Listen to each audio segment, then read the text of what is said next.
ओम शांति। ओम शांति। ओम शांति। 27/7/24 प्रातः मुरली। ओम शांति। बाप दादा मधुबन। मीठे बच्चे, बाप समान रहम दिल और कल्याणकारी बनो। समझदार वह जो खुद भी पुरुषार्थ करे और दूसरों को भी कराए।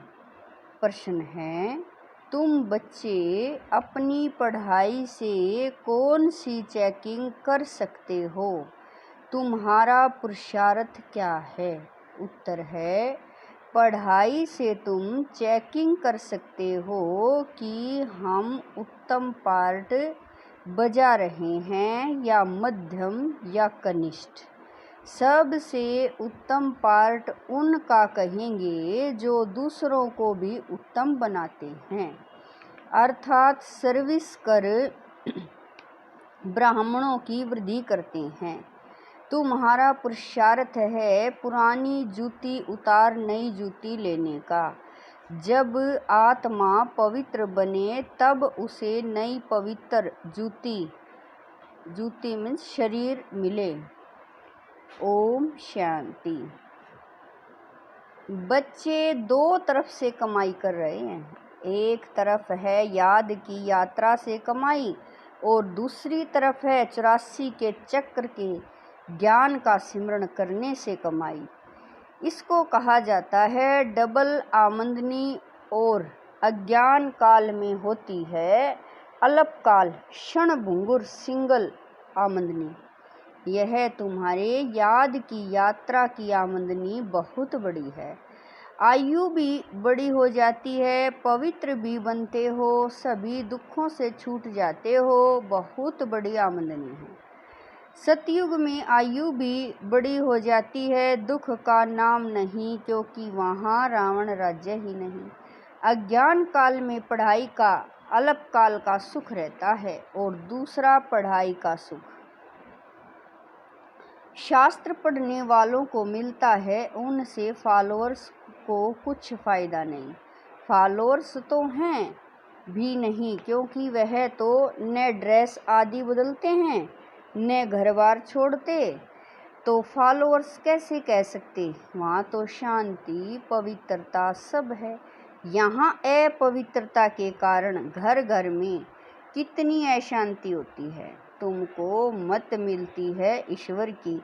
अभी तुम अपने बाप को याद करो, अपने को ईश्वरीय गवर्नमेंट समझो, परंतु तुम हो गुप्त। दिल में कितनी खुशी होनी चाहिए।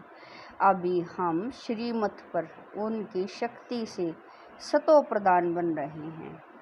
यहाँ तो कोई राज्य भाग्य लेना नहीं है, हमारा राज्य भाग्य होता ही है नई दुनिया में। अभी उसका मालूम पड़ा है। इन लक्ष्मी नारायण के 84 जन्मों की कहानी तुम बता सकते हो। भले कोई भी मनुष्य मात्र हो, कैसा भी कोई पढ़ाने वाला हो, परंतु एक भी ऐसे कह नहीं सकेगा कि आओ तो हम इन्हों के 84 जन्मों की कहानी बताएं। तुम्हारी बुद्धि में अब स्मृति रहती है, विचार सागर मंथन भी करते हो। अब तुम हो ज्ञान सूर्यवंशी, फिर सतयुग में कहा जाएगा विष्णुवंशी। ज्ञान सूर्य प्रगटा, इस समय तुम्हें ज्ञान मिल रहा है ना। ज्ञान से ही सदगति होती है। आधा कल्प ज्ञान चलता है, फिर आधा कल्प अज्ञान हो जाता है। यह भी ड्रामा की नूंद है। तुम अभी समझदार बने हो। जितना जितना तुम समझदार बनते हो, औरों को भी आप समान बनाने का पुरुषार्थ करते हो। तुम्हारा बाप रहम दिल कल्याणकारी है तो बच्चों को भी बनना है। बच्चे कल्याणकारी न बने तो उनको क्या कहेंगे? गायन भी है ना, हिम्मते बच्चे मददे बाप, यह भी जरूरी चाहिए, नहीं तो वर्षा कैसे पाएंगे। सर्विस अनुसार तो वर्षा पाते हो, ईश्वरीय मिशन हो ना। जैसे क्रिश्चियन मिशन, इस्लामी मिशन होती है, वह अपने धर्म को बढ़ाते हैं।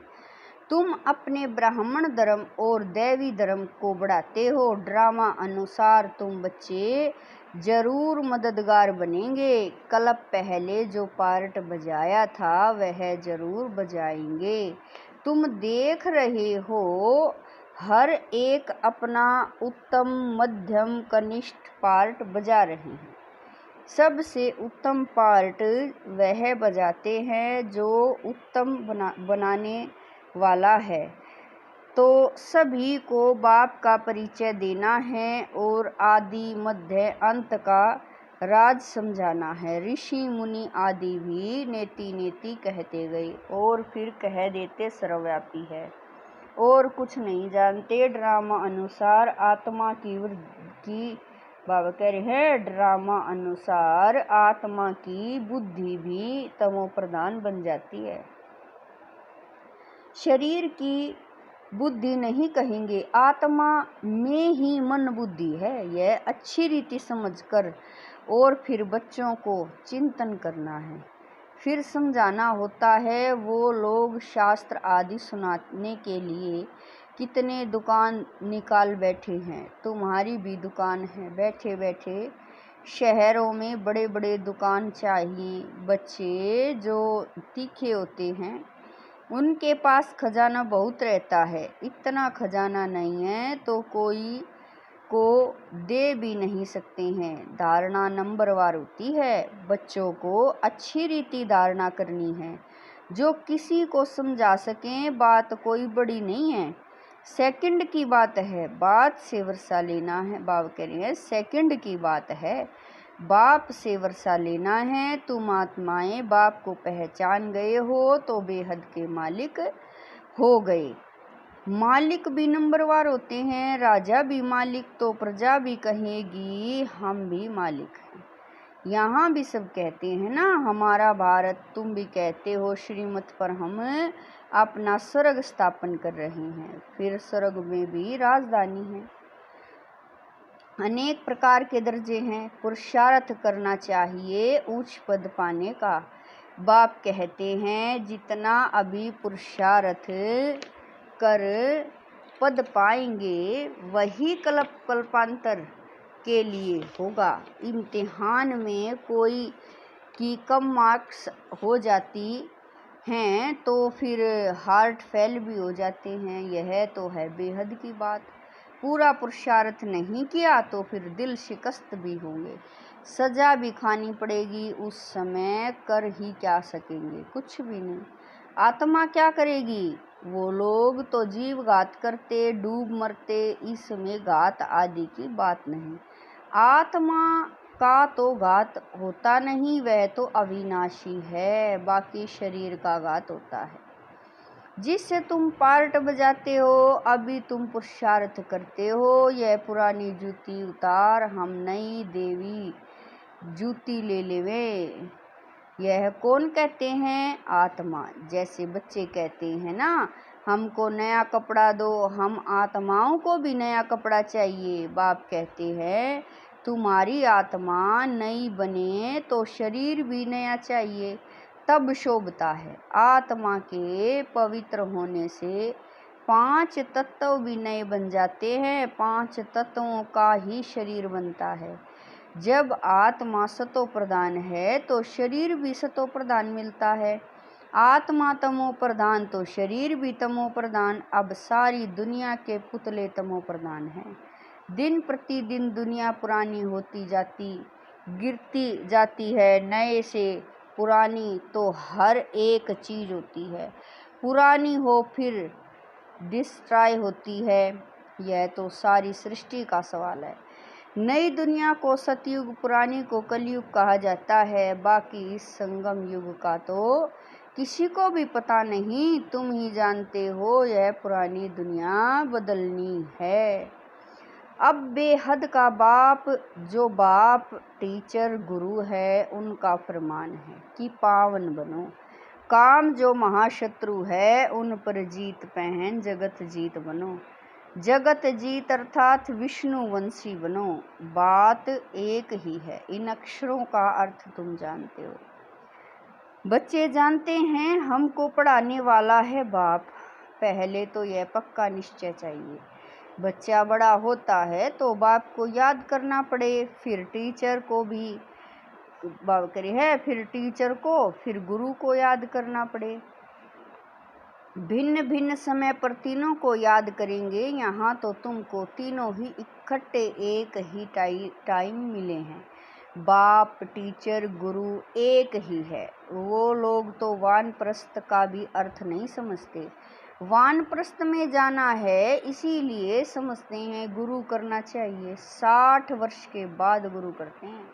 यह कायदा अभी ही निकलता है। बाप कहते हैं इनके बहुत जन्मों के अंत में वानप्रस्थ अवस्था में मैं इनका सतगुरु बनता हूँ। बाबा भी कहते हैं 60 वर्ष बाद सतगुरु किया है, जबकि निर्वाण धाम जाने का समय है। बाप आते ही हैं सबको निर्वाण धाम में ले जाने। मुक्ति धाम जाकर फिर पार्ट बजाने लिए आना है। वानप्रस्थ अवस्था तो बहुतों की होती है, फिर गुरु करते हैं। आजकल तो छोटा बच्चा हुआ, उनको भी गुरु करा देते हैं, फिर गुरु को दक्षिणा मिल जाएगी। क्रिश्चियन लोग क्रिश्चियनाइज कराने गोद में जाकर देते हैं, परंतु वह कोई निर्वाण धाम में जाते नहीं। यह सब राज बाप समझाते हैं।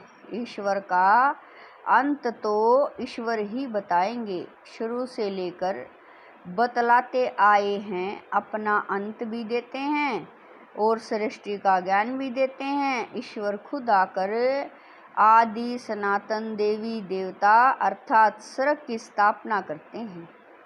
इनका नाम भारत ही चला आता है। गीता में सिर्फ श्री कृष्ण का नाम डाल कितना रोला कर दिया है। यह भी ड्रामा है, हार और जीत का खेल है। इसमें हार जीत कैसी होती है? बाबा कह रही हैं इसमें हार जीत कैसे होती है? यह बाप बगैर तो कोई बता न सके। यह लक्ष्मी नारायण भी नहीं जानते कि हमको फिर हार खानी है। यह तो सिर्फ तुम ब्राह्मण ही जानते हो, शूद्र भी नहीं जानते। बाप ही आकर तुमको ब्राह्मण से देवता बनाते हैं। हम सो का अर्थ बिल्कुल अलग है, ओम का अर्थ अलग है। मनुष्य तो बगैर अर्थ जो आया वह कह देते हैं। अभी तुम जानते हो कि कैसे नीचे गिरते हैं फिर चढ़ते हैं। यह ज्ञान अभी तुम बच्चों को मिलता है। ड्रामा अनुसार फिर कल्प बाद बाप ही आकर बताएंगे। जो भी धर्म स्थापक है वह आकर फिर अपना धर्म अपने समय पर स्थापन करेंगे। नंबरवार पुरुषार्थ अनुसार नहीं कहेंगे, नंबरवार समय अनुसार आकर अपना अपना धर्म स्थापन करते हैं। यह एक बाप ही समझाते हैं। मैं कैसे ब्राह्मण फिर सूर्यवंशी चंद्रवंशी डिनास्टी स्थापन करता हूँ। अभी तुम हो ज्ञान सूर्यवंशी, जो फिर विष्णुवंशी बनते हो। अक्षर बड़ी खबरदारी से लिखने होते हैं, जो कोई भूल न निकाले। तुम जानते हो यह ज्ञान का एक एक महावाक्य रतन हीरे हैं। बच्चों में समझाने की बहुत रिफाइनेंस चाहिए। कोई अक्षर भूल से निकल जाए तो फट से राइट कर समझाना चाहिए। सबसे कड़ी भूल है बाप को भूलना। बाप फरमान करते हैं माँ में कम याद करो, यह भूलना नहीं चाहिए। बाप कहते हैं तुम बहुत पुराने आशिक हो। तुम सब आशिकों का एक माशूक है। वह तो एक दो की शक्ल पर आशिक माशूक होते हैं। यहाँ तो माशूक है एक, वह एक। कितने आशिकों को याद करेंगे? अनेकों को एक को याद करना तो सहज है, एक कैसे अनेकों को याद करेंगे? बाबा को कहते हैं बाबा हम आपको याद करते, आप हमको याद करते हैं। अरे याद तुमको करना है पतित से पावन होने के लिए। मैं थोड़ा ही पतित हूँ, जो याद करूं। तुम्हारा काम है याद करना, क्योंकि पावन बनना है। जो जितना याद करते हैं और अच्छी रीति सर्विस भी करते हैं, उनको धारणा होती है। याद की यात्रा बहुत डिफिकल्ट है, इसमें ही युद्ध चलती है। बाकी ऐसे नहीं कि 84 का चक्र तुम भूल जाएंगे।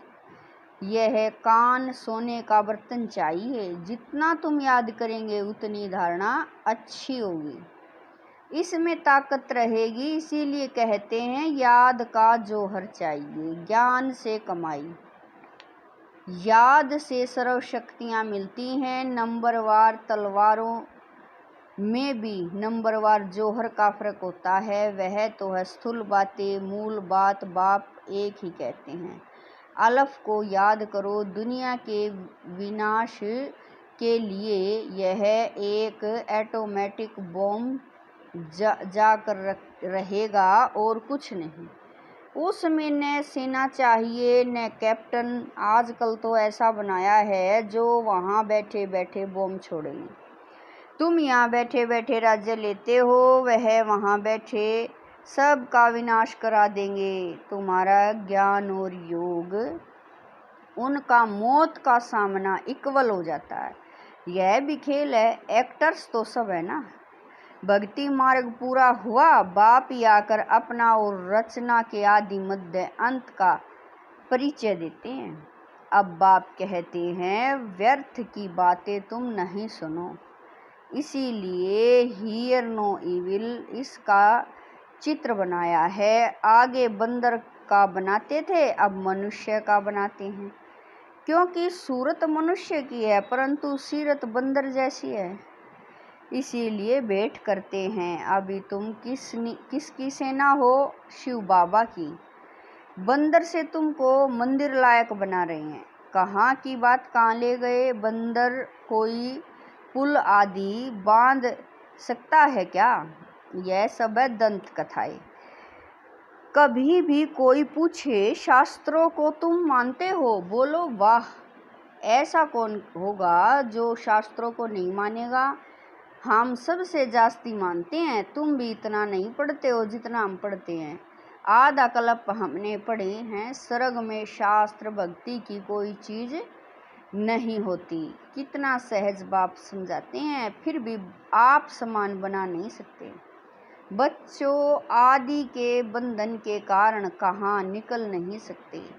यह भी ड्रामा ही कहेंगे। बाप कहते हैं हफ्ता 15 दिन कोर्स लें, फिर आप सामान बनाने लग जाना चाहिए। जो बड़े बड़े शहर हैं, कैपिटल में घेराव डालना चाहिए तो फिर उनका आवाज़ निकलेगा। बड़े आदमी बगैर कोई का आवाज़ निकल न सके। जोर से घेराव डालो तो फिर बहुत आएंगे। बाप के डायरेक्शन मिलते हैं ना। अच्छा, मीठे मीठे शकील दे बच्चों प्रति माता पिता बाप दादा का याद प्यार और गुड मॉर्निंग। रूहानी बाप की रूहानी बच्चों को नमस्ते। हम रूहानी बच्चों की रूहानी माता पिता बाप दादा को दिलवा जान शिकवा प्रेम से याद प्यार गुड मॉर्निंग नमस्ते। ओम शांति। मेरे बाबा मीठे बाबा प्यारे बाबा, लाख लाख शुक्रिया मेरे बाबा। धारणा के लिए मुख्य सार है। नंबर 1, ज्ञान और योग से अपनी बुद्धि को रिफाइन बनाना है। बाप को भूलने की भूल कभी नहीं करनी है। आशिक बन माशूक को याद करना है।